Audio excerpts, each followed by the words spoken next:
Hi, I'm Ralph Deal from Ralph Deal Photography.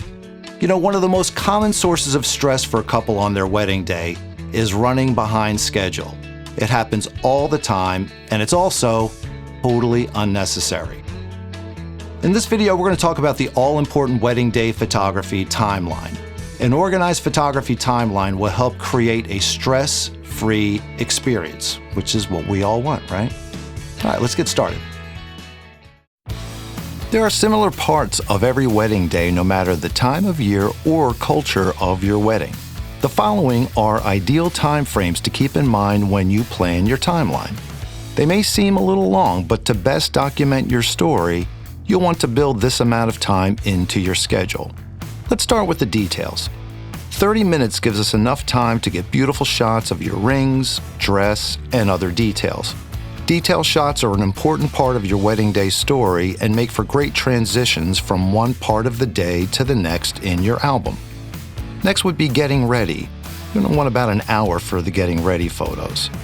We'll spend this hour getting candid moments of the bridesmaids and groomsmen as they're getting ready for the day, as well as the final moments of the makeup being applied to the bride. Images of the bride being buttoned or zipped up and putting her jewelry on are also captured during this time. Some of the most emotional moments of the day happen during this time, so don't cut it short. Next, let's move on to the first look and bride and groom portraits. Transportation is the #1 killer on a wedding day. It would be wonderful to go to multiple locations around the city or in the suburbs in a few minutes, but with weekend traffic, it just doesn't work that way.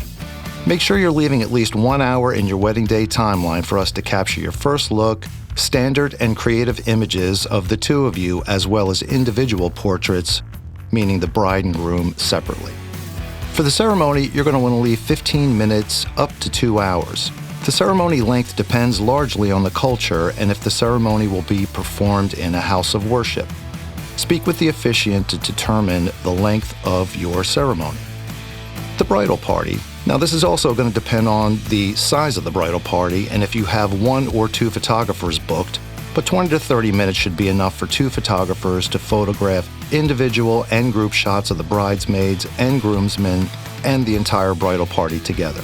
The exception to this would be if the group shots are going to be set up and posed, say, in a Vanity Fair style.